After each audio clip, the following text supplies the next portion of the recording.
네, 안녕하세요. 비욘디 시청자 여러분. 대한수면연구학회에서 준비한 수면 이야기. 오늘은 웨어러블 디바이스로 측정하는 수면, 진실과 거짓이라는 제목으로 한번 준비를 해보았습니다.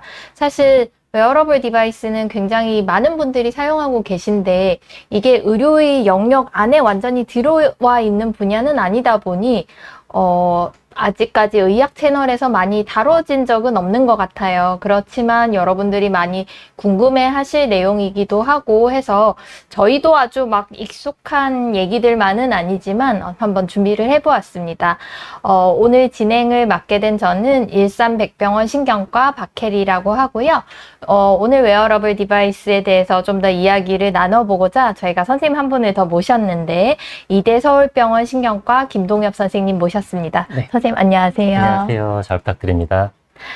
네, 그러면 한번 시작을 해보도록 하겠습니다.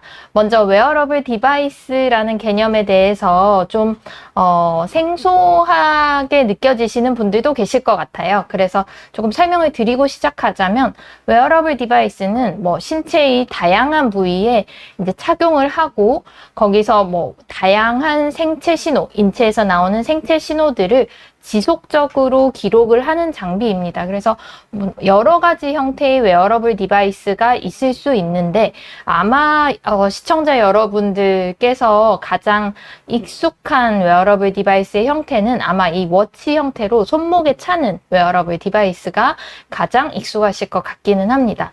이 오른쪽 그래프 보이실지는 모르겠는데 전 세계적으로 최근 수년간 이 웨어러블 디바이스의 사용은 굉장히 급격하게 늘어나고 있습니다. 그래서 뭐 국내에서는 아직 저희가 정확한 통계가 제가 찾아본 바에서는 나온 것은 없는데 그 미국 통계를 말씀을 드리면 2021년 기준으로 미국인들 중에 미국인 5명 중에 1명이 이 웨어러블 디바이스를 사용하고 있다. 이런 통계도 있었습니다. 그래서 이렇게 웨어러블 디바이스를 사용하시는 분들이 늘어나다 보니 이제 저희 같은 수면을 이제 전공을 하는 의사들이 느끼는 변화도 분명히 있습니다.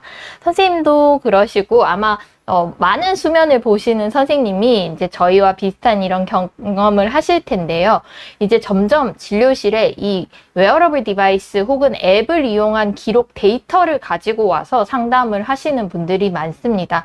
아예 이것 때문에 병원을 찾아오게 된 계기가 있으신 분들도 많아요. 그래서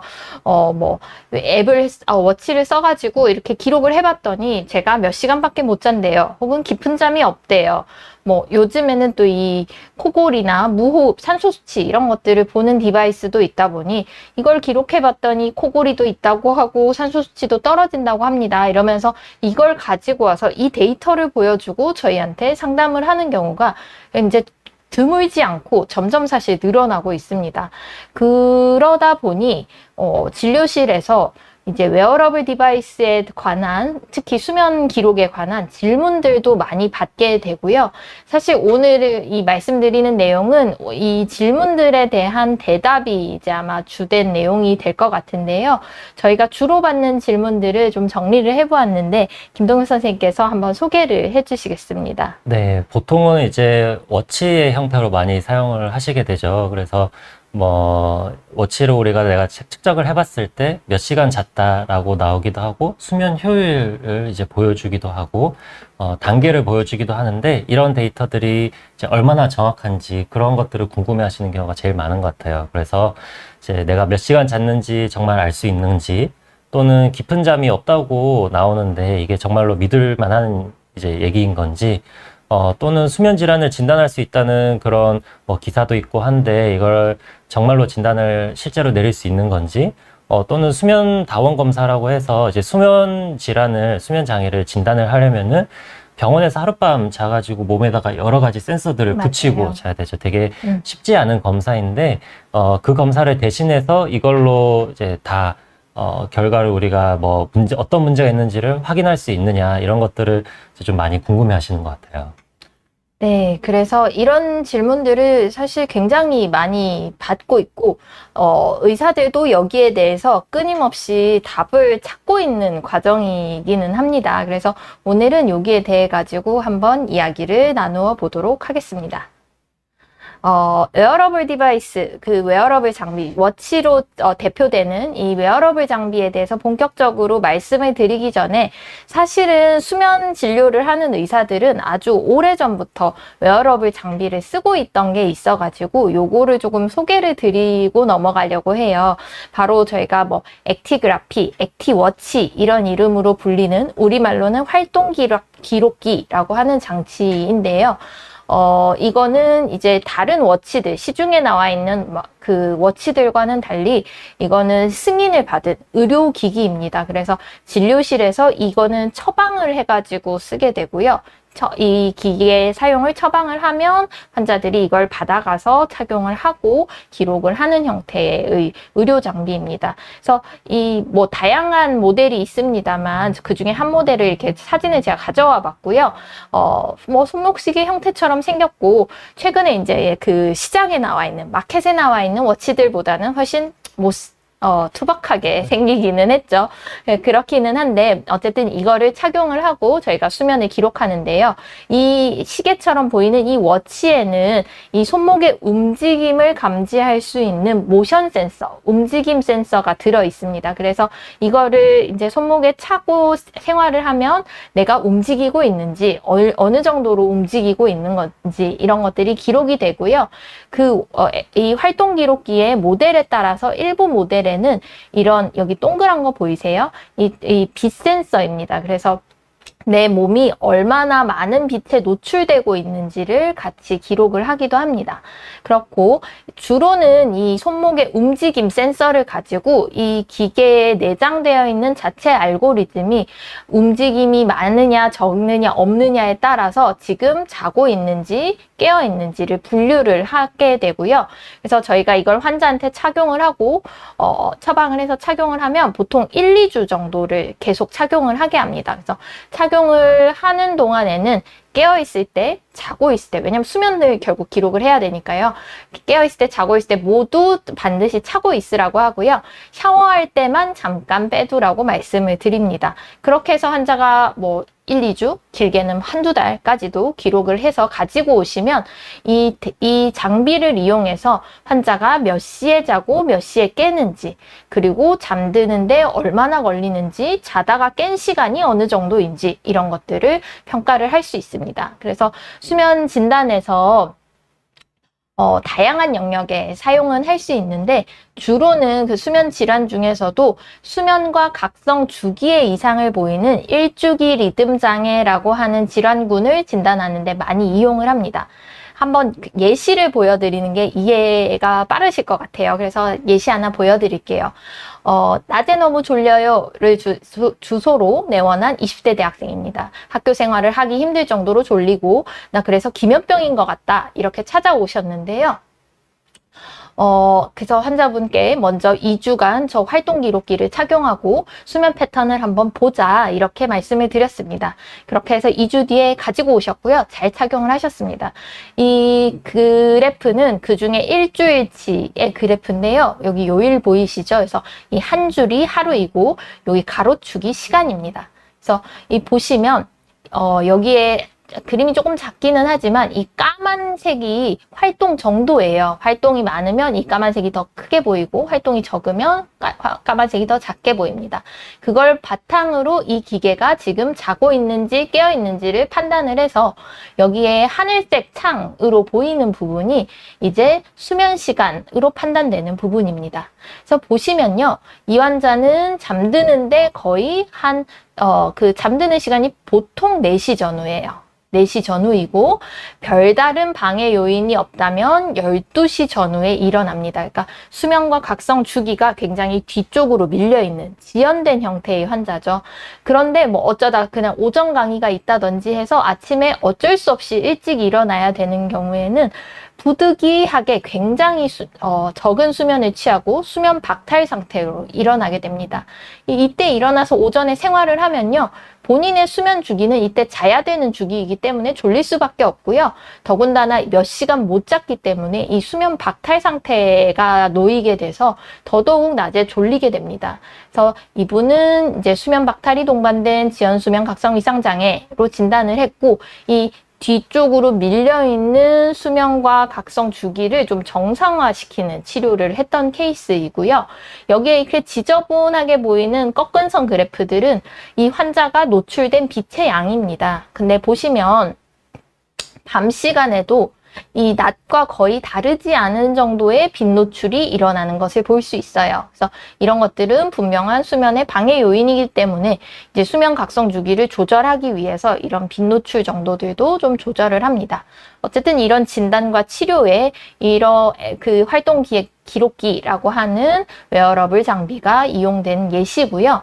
이제 저희가 그러면 최근에 나온 이런 마켓에 나와 있는 많은 웨어러블 장비들, 많은 워치들이 과연 이런 활동 기록기 같은 의료 장비를 대신할 수 있느냐, 더 나아가서는 그 병원에 와서 힘들게 검사하는 수면 다원 검사를 대체할 수 있느냐, 이게 사실은 많은 환자분들이 궁금해하는 점이기도 하고, 현재 뭐 회사도 그렇고 의료진들도 그렇고 많은 관심을 갖고 연구가 이루어지고 있는 분야이기도 합니다. 그래서 그 질문에 이제 대답을 드리기 전에 웨어러블 디바이스, 우리가 웨어러블 장비라고 하는 것들이 대략 어떤 것들이 있는지를 먼저 소개를 좀 드려야 될 것 같아요. 어떤 장비들이 있지요, 선생님? 네, 가장 대표적으로 있는 게 아무래도 이제 많이 사용하시는 손목시계 형태이죠. 워치가 가장 흔한 타입이 되겠고, 이제 지금 그림에서 보이는 것처럼 조금 작아서 잘 안 보일 수 있는데, 저기 보시면 헤어밴드 형식으로 되어 있는 것도 있고, 이어플러그 형식 또는 몸에 부착하는 패치 형태로 되어 있는 것도 있고, 손목에 시계 착용하는 것도 마찬가지고요. 등등 발에다가 착용하는 것도 있고, 굉장히 다양한 웨어러블 디바이스는 진짜 몸의 어느 부위에든 부착되는 그런 것들을 다 이야기를 할 수가 있습니다. 그래서 아까 잠시 댓글에 그런 얘기가 나왔는데, 핏빗이 가장 이런 수면 관련돼서 연구가 많이 되어 있기도 하고, 데이터 오픈이 비교적 잘 되는 장치예요. 그래서 핏빗으로 우리가 연구가 되어 있는 것들은 결과가 많이 보고가 되어 있습니다. 그에 반해서 이제 좀 더 일반 사람들이 많이 쓰는 애플워치라던가 갤럭시 워치 같은 것들은 그 데이터가 좀 공개가 이제 퍼블릭하게 되어 있지는 않아서, 그래서 저런 데이터를 가지고 연구를 하는 게 아직까지는 조금 힘든 면이 있기는 했습니다. 하지만 최근에 이제 몇 가지 그런 관련된 논문들도 나오고 있어서 그런 것들을 참고한 결과들을 좀 이따가 잠시 말씀을 드리려고 합니다. 그래서 가장 흔하게 보시는 게 이런 워치 형태이다. 네. 네. 말씀해 주셨지만 핏빗 같은 경우가 가장 개발이 빨리, 그게 2009년에 제가 첫 버전이 나왔던 것으로 기억을 하는데, 가장 초반에 나왔던 이 웨어러블 디바이스입니다. 그래서 아무래도 이 시간이 길다 보니 연구들이 더 많이 이루어진 것들도 있고요. 말씀하셨던 것처럼 데이터 오픈이나 이런 것들이 조금 더 많이 해주는 편이어서 연구에 조금 영위했던 부분이 있는 것 같습니다. 그렇지만 마켓 쉐어가 높은 애플워치 그리고 갤럭시 워치들도 최근에는 이제 조금씩 더 연구들이 나오고 있는 추세입니다. 그 다음에 다른 종류들로는 보신 분들도 있을지 모르겠어요. 오라링이라고 해가지고 저렇게 반지 형태로 착용을 하는 이제 웨어러블 디바이스도 있는데, 손목에 착용하는 것보다 이제 덜렁거림이나 이런 게 조금 덜 하죠. 비교적 몸에 딱 붙어 있기 때문에 그런 접착적인 효과 면에서는 되게 떨어져 있는 게 적다 보니까 데이터 오류가 조금 적을 수 있는 장점이 있고, 하지만 데이터도 이제 손목에서 얻는 것과 이제 손가락에서 얻는 것들이 질의 차이가 조금 있을 수는 있습니다. 어쨌든 저런 그 반지 형태의 웨어러블 디바이스도 있고요. 저게 최근에는 애플링이나 갤럭시 링도 이제 나온다는 소식이 있더라고요. 그래서 저거는 이제 해외에서 지금은 직구로 이제 구입을 해야 되는 것으로 알고 있는데, 곧 조만간 국내에서도 아마 접해볼 수 있는 기회가 있지 않을까 싶습니다. 나머지 것들은 사용을 하는 경우가 사실은 더 없을 것으로 생각이 되기는 해요. 그래서 오른쪽 그림 보시면은 매트리스에다가 저렇게 붙여가지고 환자의 움직임이라든지 또는 이제 호흡 우리가 쉴 때, 숨을 쉴 때 이제 위아래로 움직이는 규칙적인 그런 형태라던가 이런 것을 측정을 하기도 하고, 또는 이마에다가 부착을 하기도 하고, 이제 웨어러블 디바이스까지는 아니지만 수면 관련해서는 굉장히 저런 새로운 기술들을 가지고 연구를 하는 게 많이 있는데, 비디오를 가지고 환자의 그런 수면 무호흡을 추정을 한다던가, 수면 단계를 추정을 한다던가, 환자의 뭐 움직임이라던가 이런 비디오를만 찍어도 이제 심박수 같은 것도 이제 측정이 가능하다고 하고, 그래서 그런 걸 가지고 이제 뭐 여러 가지 연구들이 시행이 되고 있습니다. 네. 그래서 링 말씀해 주셨고, 패드와 패치 말씀해 주셨고, 아까 말씀드렸지만 이렇게 침대 위에 있는 천정에서 카메라 같은 게 레이더 같은 게 있어가지고 이런 모니터링을 원격으로 하는 그런 장비들도 얘기해 주셨고요. 네, 워치나 링 같은 거에 비해서 뭐 레이더라든지 이런 패드 같은 장비들은 이게 수면만 기록하고 깨어있을 때, 활동할 때는 기록을 하지 못한다는 제한이 조금 있기는 합니다. 그러니까 웨어러블 디바이스 중에서도 종류에 따라서 수면만 기록하는 장비가 있고 수면과 각성 패턴 모두를 기록하는 장비가 있다. 이렇게 이해하시면 좋을 것 같습니다. 다음은 그래서 이런 장비들이 그러면 이렇게 저희가 몸에 차고만 있을 뿐인데 어떻게 수면을 측정하는가, 이걸 궁금해 하실 수도 있을 것 같아서 원리를 아주 간략하게만 한번 소개를 해 드리겠습니다. 그래서 저희가 흔히 착용하시는 뭐 아까 전에 보여드린 그런 상품들, 그 워치들에는 굉장히 다양한 센서들이 들어가 있어요. 다양한 센서들이 들어가 있는데 그 중에 수면 측정과 주로 관련된 센서는 이렇게 두 가지입니다. 첫 번째는 아까 그 활동 기록기 얘기할 때도 잠깐 말씀드렸는데, 그 움직임을 손목에 착용한다 하면 그 손목의 움직임을 감지하는 모션 센서입니다. 이게 그래서 움직임이 있으면 깨어있다, 움직임이 완전히 없어지면 잔다, 이런 식으로 판단을 하는 거죠. 이게 가장 기본적인 예전부터 이용되어 있는 센서이고, 비교적 몇 년 전, 그러니까 비교적 최근에 나온 장비들은 이 가속 센서, 그 움직임 감지 센서에 더해서 우리가 PPG라고 하는 광혈류 측정 센서가 같이 있으면서 이게 수면 측정에 같이 이용이 됩니다. 그래서 워치를 사용해 보시면 가끔 이렇게 워치 벗어가지고 여기다 그냥 뒀는데 여기 사진처럼 그 워치에서 초록색 빛이 이렇게 나오고 있는 거를 한 번쯤 워치 사용하시는 분들은 종종 보셨을 거라고 생각해요. 그 처음 보고 이게 이게 고장났나? 이렇게 생각하시는 분들도 있는데, 그 초록색 빛이 바로 이 광혈류 측정 센서입니다. 그래서 원리를 간단하게 설명드리면, 이걸 워치를 하고 있으면요, 이 워치를 차고 있는 이 손목 조직 쪽으로 빛을 쏘아 보내고, 그렇게 했을 때 뭐 일부는 흡수되고 일부는 투과되고 일부는 반사되어서 돌아오게 되는데, 그 반사되는 빛을 기록을 하는 장비입니다. 이걸 기록하는 이유는 이 조직 내, 우리가 이렇게 손목에 찬다 하면 그 손목 안쪽으로 혈류가 지나가잖아요. 혈관이 있고. 근데 그 혈류가 우리 심장 박동에 맞춰서 이렇게 박동성으로 리듬을 타면서 혈류가 줄어들었다 늘어났다 합니다. 그렇기 때문에 그 혈류가 변하면 그 혈류 변한 거에 맞춰서 빛이 반사되어서 돌아오는 양이 변해요. 이것도 주기를 타겠죠, 박동성으로. 그걸 가지고 이제 이 기계가 심박수를 잴 수 있습니다. 그러면 심박수를 재는 게 어떻게 수면을 측정하는데 이용되느냐인데, 심박수 같은 경우는 이제 우리가 수면과 각성 단계에 따라 가지고 변하게 됩니다. 그래서 아무래도 깨어있을 때는 심박수가 더 증가하고, 잠이 들면 깨어있을 때보다는 심박수가 대체로 감소를 합니다. 그리고 깊은 잠으로 들어갈수록 그 부교감 신경계가 활성화되면서 심박수가 더 줄어들게 되고, 이런 것들이 이제 반영이 되는 거죠. 근데 같은 잠이라 하더라도 우리가 꿈꾸는 잠, 렘 수면 같은 경우는 교감 신경계가 활성화되어서 마치 깨어있을 때처럼 심박수가 올라가는 게 있어가지고 또 이게 수면 단계의 구별에 이용이 되기도 합니다. 또 하나는 이 단순히 심박 숫자뿐만이 아니라 이 심박수가 얼마나 규칙적인가, 가지고 이 심박 변이도라는 거를 구할 수 있는데, 이 심박 변이도가 또 수면 단계에 따라서 변화가 일어나요. 이제 자율신경계, 교감신경계, 부교감신경계가 활성화되는 정도가 다르다 보니 이 심박 변이도에도 변화가 생겨서 이것도 수면 단계를 판단하는 데 같이 이용을 하게 됩니다. 그래서 이런 센서를 이용해 가지고 우리가 수면을 기록한다. 간단한 원리고요. 그러면 이 워치에서 이런 센서들을 이용해서 수면을 기록한다고 하는데, 워치를 이용하면 우리가 수면에서 어떤 것들을 볼 수 있나요, 선생님? 네, 여기 이제 적혀 있는 것들을 결국은 볼 수가 있죠. 그래서 수면 시간, 내가 얼마나 잤는지를 워치에서 추정을 해서 알려주고, 실제로 또 누워있는 시간 중에 실제로 잠을 잔 시간을 어느 정도 이제 보여주는 그런 수면 효율이라고 하는데, 그런 시간을 알려주는 이제 기계도 있고요.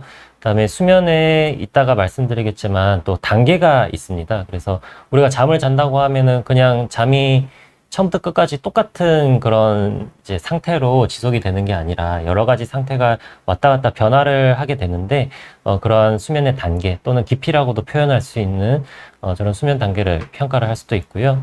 또는 이제 또 수면 장애, 수면 질환 중에서 비교적 이제 불면증 다음으로 가장 흔하다고 알려져 있죠. 수면 무호흡증이라고 하는 수면 호흡 장애 종류 중에 이제 수면 무호흡증이 같은 것이 있는데, 그런 질환을 진단하는데도 좀 도움이 될 수 있다는 그런 연구 데이터들이 최근에 이제 나오고 있습니다. 네, 그래서 다음은 이런 수면에서 뭐 수면의 시간, 단계, 깊이 이런 것들을 알 수 있다 말씀을 드렸는데, 아마 이게 여기서부터가 이제 시청자분들이 가장 궁금해 하실 내용인 것 같아요. 그래서 이 웨어러블 장비 워치를 써보면 이렇게 앱에 뭐 몇 시간 잤고 깊은 잠이 어떻고 이렇게 잔뜩 나오긴 하는데, 과연 이거 믿을 수 있을까요? 이게 사실 궁금하실 거예요. 많이 여쭤보시기도 하고요. 그래서 거기에 대해 가지고 이제 한번 말씀을 드려보겠습니다. 먼저 내가 몇 시간 잤다를 표시해주는 수면 시간에 관한 내용인데요. 이게 얼마나 정확한지에 대한 연구들입니다. 그래서 첫 번째는 저희가 시중에서 파는 워치는 아니고 아까 처음에 보여드렸던 의료기기인 활동 기록기를 이용한 연구인데요.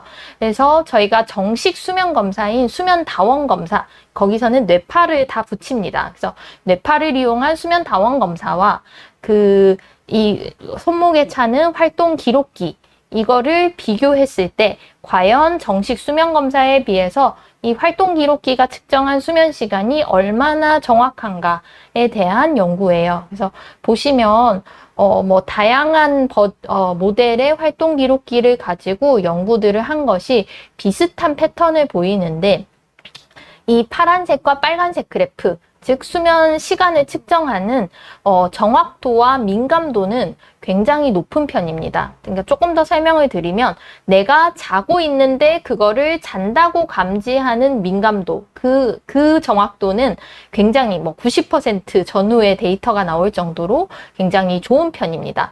그거에 비해서 이 초록색 그래프, 오른쪽 그래프 이게 보이시나요? 이거는 특이도인데요.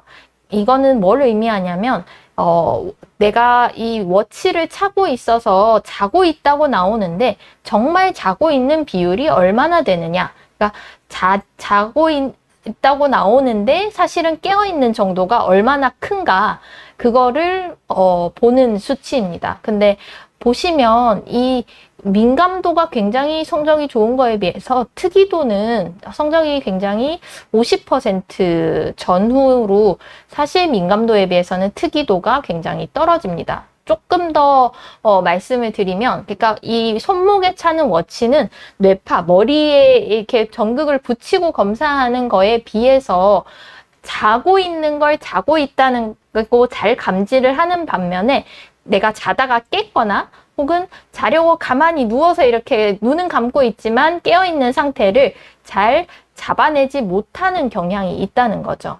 생각을 해보면 그 정식 수면 검사, 수면 다원 검사에서는 우리가 뇌파를 이용해서 기록을 하고 그 뇌의 신호를 기록하다 보니까 움직임이 전혀 없더라도 뇌가 각성 상태처럼 활동을 하면 그거를 잘 찾아낼 수 있는 반면에 이 손목에 차는 이 활동 기록기 같은 경우는 움직임이 없으면 자는 걸로 해석을 하다 보니 내가 자려고 자다가 깨서 가만히 뒤척이지 않고 누워 있으면 그것을 자는 것으로 오해하는 경향이 생긴다. 이렇게 이해를 하시면 될 것 같습니다.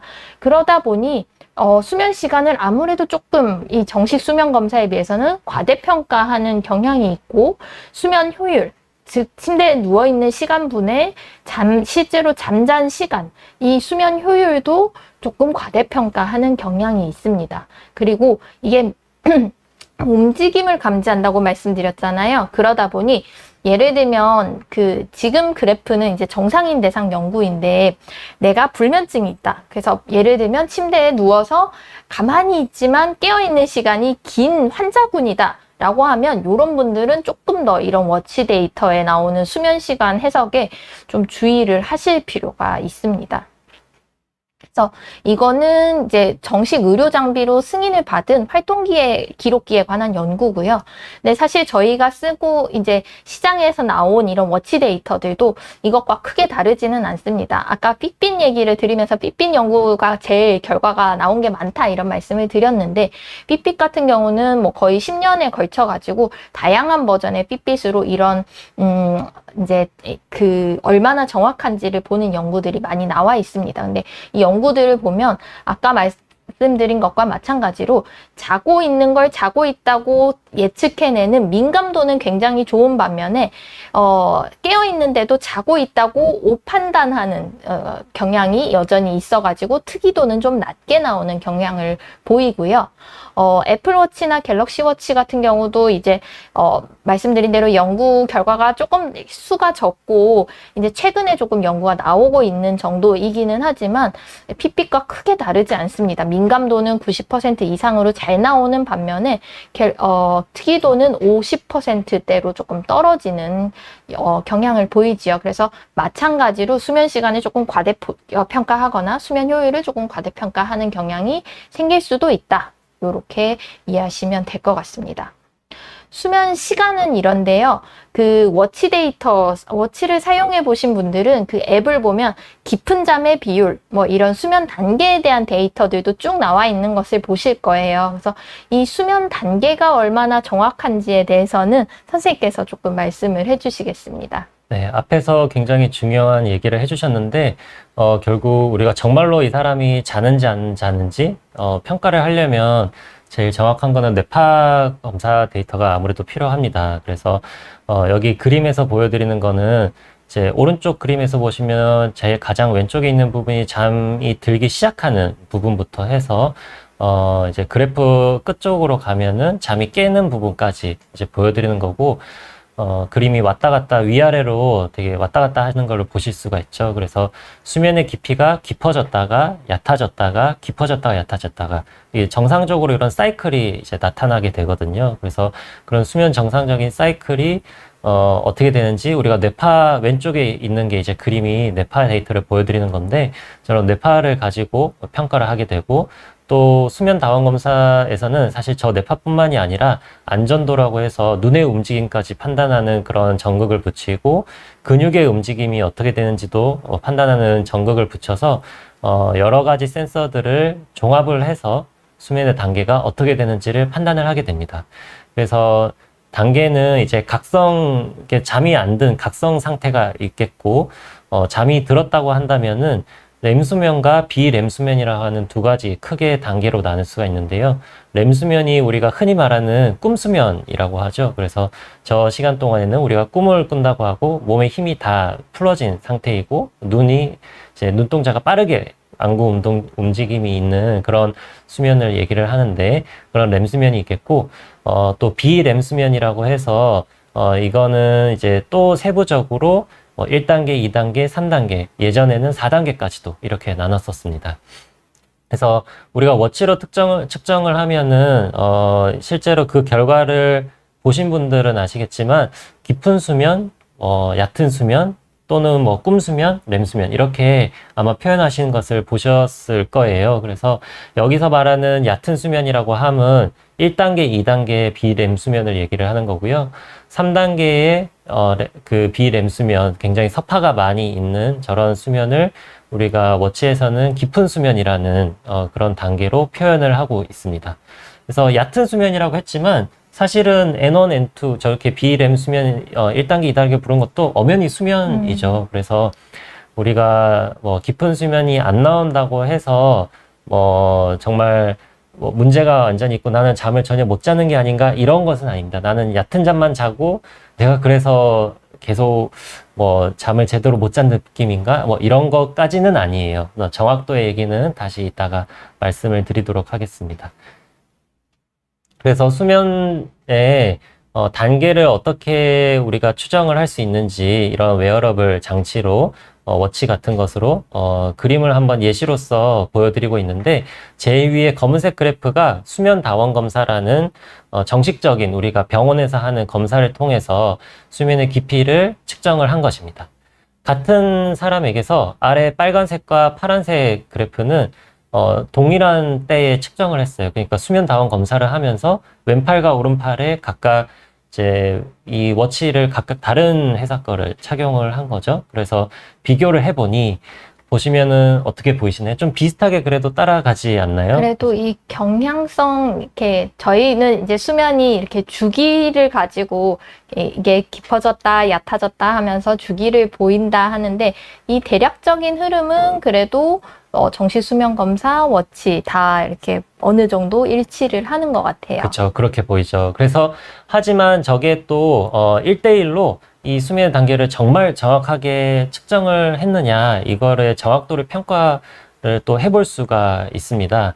네, 다음. 그래서 정확도를 실제로 한번 평가를 해보면 위에 보이는 저런 그래프들과 밑에 있는 그래프는 이제 각각 다른 워치와 다른 웨어러블 디바이스를 가지고 이제 연구를 한 것이라고 보시면 되겠는데 가장 왼쪽에 투 스테이지 이렇게 4개의 네모로 되어 있는 저 부분이 이제 아까 말씀하신 수면을 정말 얼마나 정말로 잤다고 평가를 하는지 또 깨 있는 거를 얼마나 잘 깨 있다고 잘 맞췄는지 이거를 평가한 것이라고 보시면 되는데 오른쪽 아래에 짙은색 네모 각각 보이시죠? 그래서 한쪽은 뭐 95%가 나오고 위에 초록색 같은 경우는 90% 정도가 나오고 수면을 잔다라고 제대로 평가한 것은 90% 이상 정도 현재 기계들이 다 잘 비교적 이제 측정을 하고 있어요. 하지만 왼쪽 위에 네모를 보시면 이거는 깨 있는 거를 실제로 얼마나 잘 깨 있냐고 평가를 하는지를 봤을 때는 아까 보여주신 것처럼 50%대에서 뭐 많아야 70%대 중반 이 정도로 이제 평가를 하게 됩니다.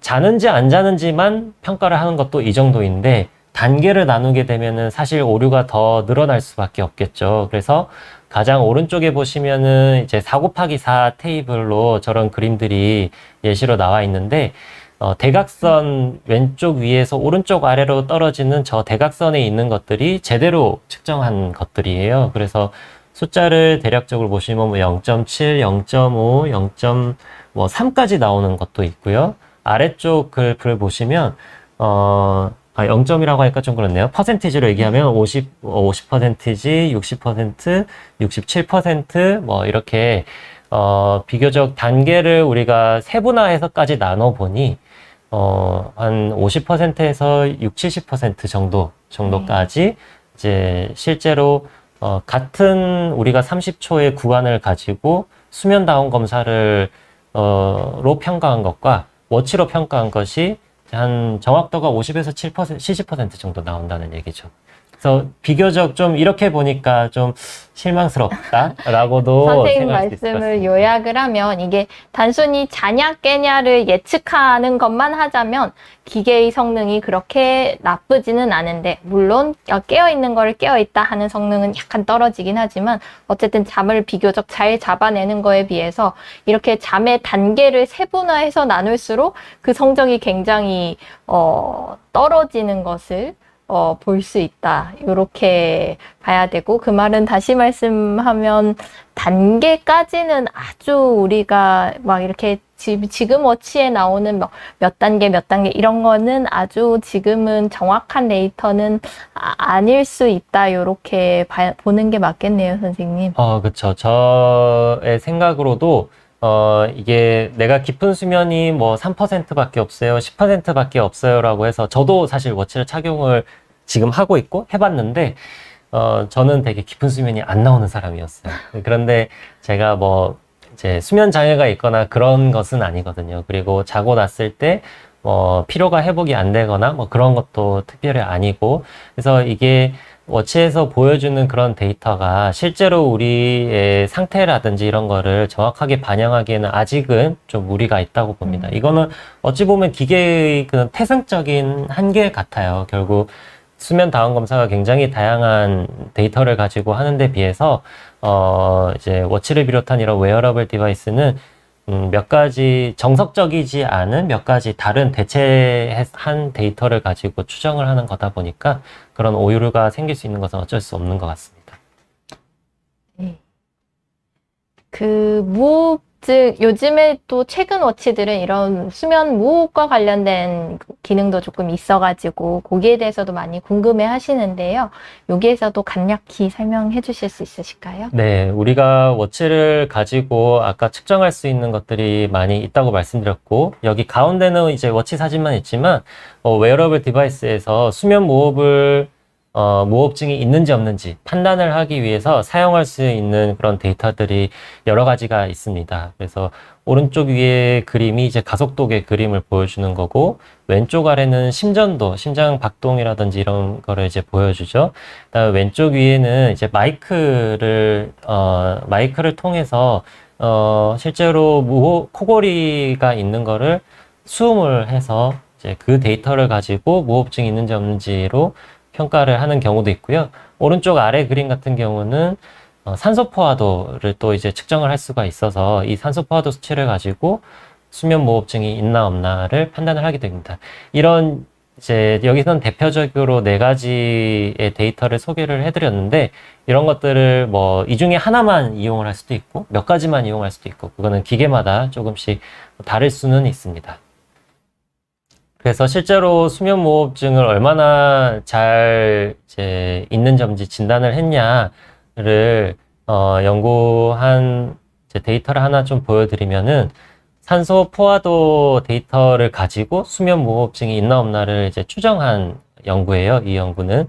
그래서 제일 왼쪽 위에 보시면 A라고 돼 있는 그림에 비교적 저 위쪽에서 검은색 그래프가 움직이는 것을 보실 수가 있을 거예요. 산소 포화도가 정상 범위 내에서 약간 왔다 갔다 하기는 하지만 어느 정도 거의 일자에 가깝게 움직이는 것을 보여드리고 있고, 이거는 수면 무호흡증이 없는 정상인에서 산소 포화도를 측정했을 때 저렇게 나옵니다. 근데 두 번째 그림을 보시면 이게 왔다 갔다 위아래로 굉장히 움직임이 많아져 가지고 되게 이 검은색으로 보이는 면적이 굉장히 넓어졌죠. 저게 수면 무호흡증이 있을 때마다 산소 포화도가 이제 계속 반복적으로 떨어지는 바람에 저렇게 까만색 면적이 굉장히 넓은 것처럼 보이는 데이터의 형태로 보이고, 이제 심한 수면 무호흡증이 수면 다원 검사로 진단이 되었던 환자분의 산소 포화도 수치입니다.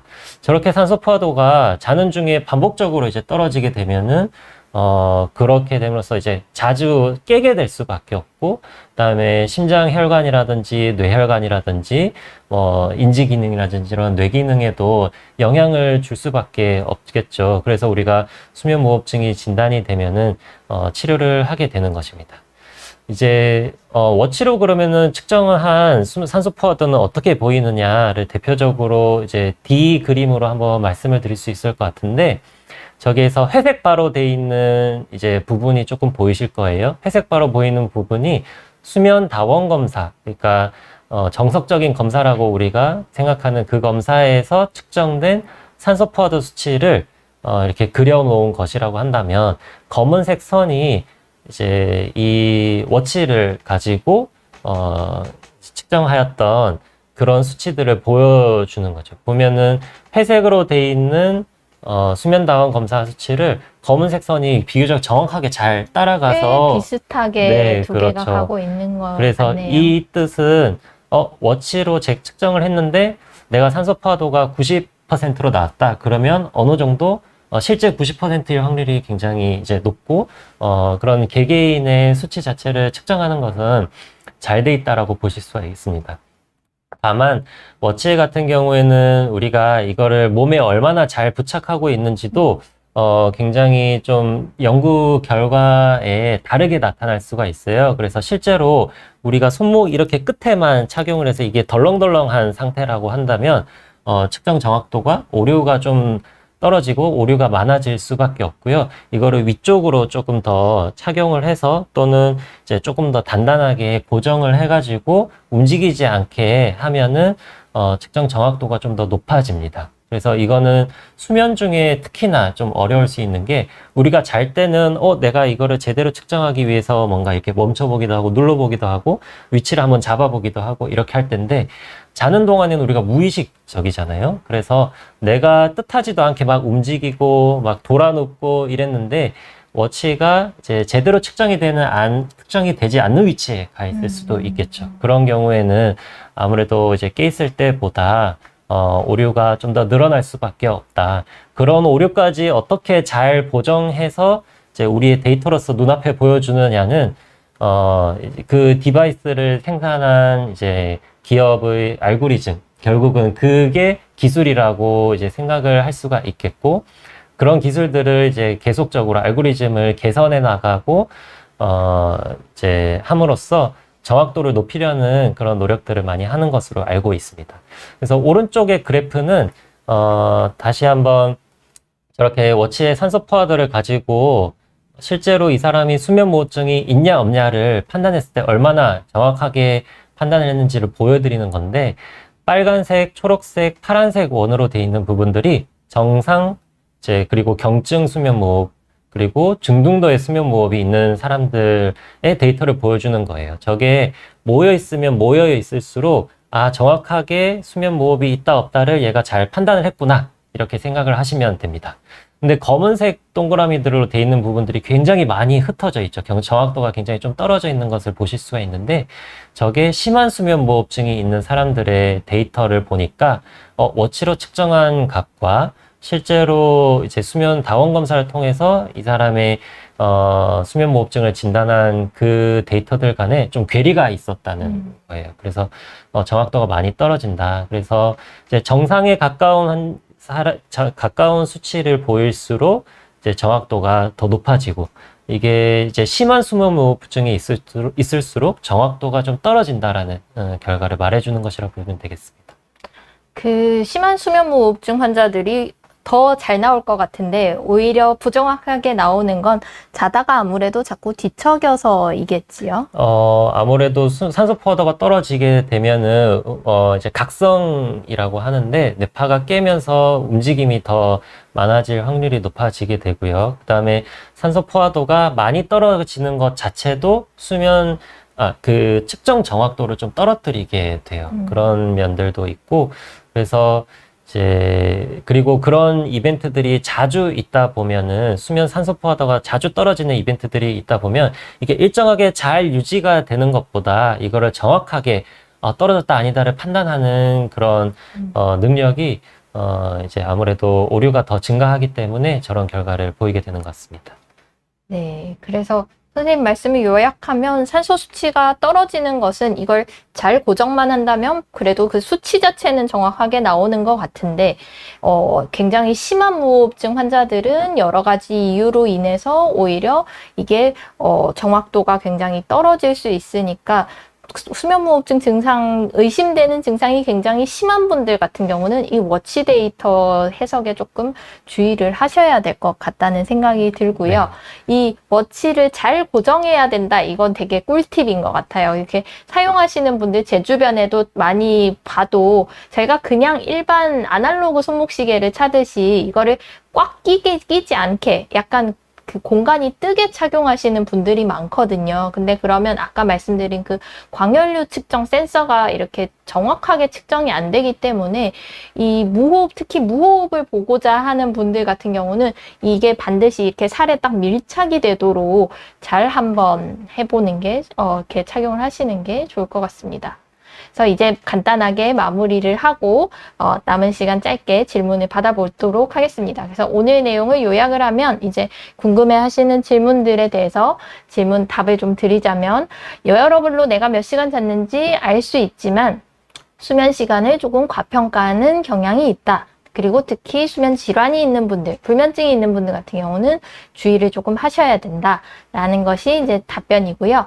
웨어러블로 아직까지 수면 질환을 정식으로 진단할 수 있는 단계까지는 가지 않았고, 다만 이게 의심되는 환자분들에게 수면 질환에 대한 관심을 좀 갖게 해서 병원에 오도록 하는 그 정도의 효과는 있는 것 같습니다. 네, 그리고 웨어러블 써봤더니 깊은 잠이 없다는데 이게 정말 믿을 수 있는가? 이제 수면의 단계를 자세하게 분류하는 거는 아직까지 정확도가 만족스러울 만한 정도는 아닙니다. 이제 앞으로 이런 이제 개발하는 회사들에서 더더욱 알고리즘을 잘 개선을 해가지고 정확도를 끌어올리면 더 좋은 데이터를 우리가 신뢰할 수 있는 그런 데이터를 얻을 수는 있을 것 같지만 아직까지는 이거를 다 믿기는 어려울 것 같아요. 그리고 웨어러블로 수면다운 검사를 대신할 수 있나요? 라고 했는데 수면다운 검사는 굉장히 다양한 센서를 붙여서 이제 이 검사실 기사 선생님이 이제 그 모니터링을 하면서까지 이제 보는 그런 자세하게 보는 검사거든요. 그래서 한두 개 센서를 검사해 보신 분들은 알겠지만 한두 개를 붙이는 게 아니에요. 그 모든 센서들을 손목에 또는 뭐 어디에 부착하는 웨어러블로 한 가지로 대체를 하기란 사실 아직까지 어려울 수밖에 없겠죠. 그래서 이제 수면 다운 검사를 대신하기에는 아직 무리가 있습니다. 네.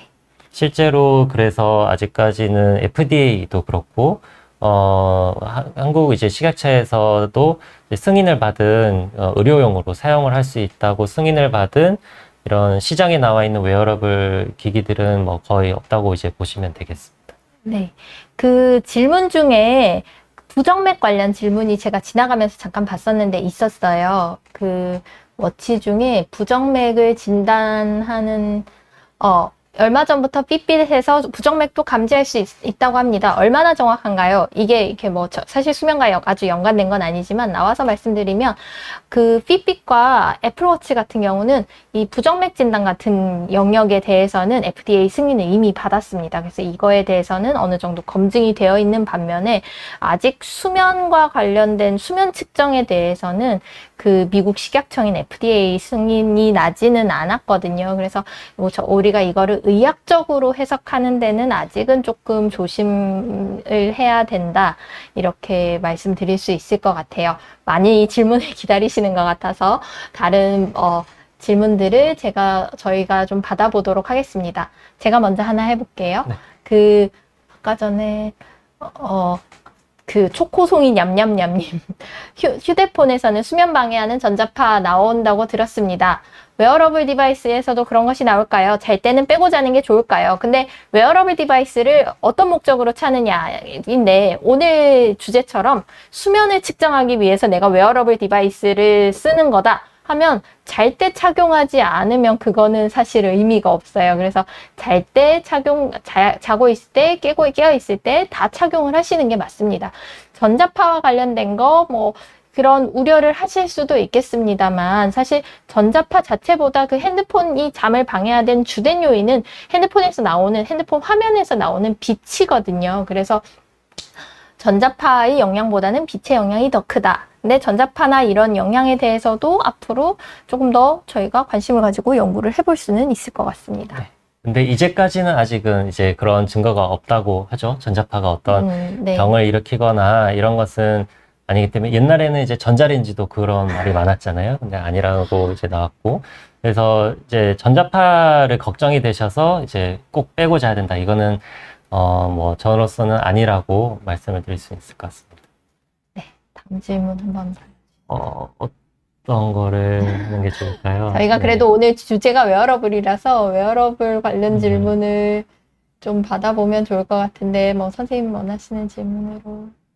음,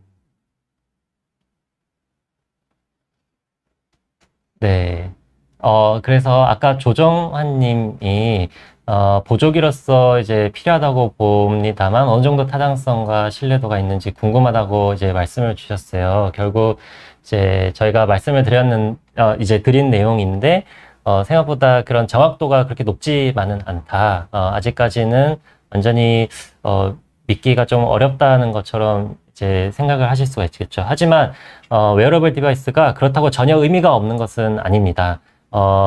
특히나 제가 생각하기에는 이게 한 사람한테서 반복적으로 측정할 때, 그리고 수면의 뭐 단계 정도까지보다는 수면의 패턴, 시간을 어떻게 몇 시에 자고 몇 시에 일어났고 이런 패턴을 좀 파악하는 데 있어서는 이제 활동 측정기 기록기가 하는 정도만의 그런 역할을 충분히 할 수 있다라고 생각이 되기 때문에 꾸준하게 사용을 하셔서 나의 수면 패턴이 어떻게 있는지 파악을 하고, 내가 너무 늦게 자려는 경향이 있다, 뭐 이런 것들을 확인을 해서 이제 본인이 좀 더 건강한 수면을 하는데 이제 활용을 할 수 있다면은 충분히 의미가 있다라고 생각이 됩니다. 네. 그러니까 말씀하신 대로 이게 측정한 게 얼마나 정확하냐 이거보다는, 근데 한 사람이 꾸준히 아주 오랫동안 측정을 했는데 이게 어느 날 갑자기 변한다 그러면 그 변화는 의미가 있을 것 같다, 이거는 저도 동의를 합니다. 그 질문들이 많으신데 지금 시간이 다 돼가지고 방송은 오늘 여기서 마무리를 해야 될 것 같고요. 수면연구학회에서 다양한 방송들을 이제 정기적으로 준비를 하고 있어서 그런 기회에서 또 궁금한 것들을 해결해 드릴 수 있을 것 같습니다. 예, 오늘은 여기까지 하겠습니다. 감사합니다. 감사합니다.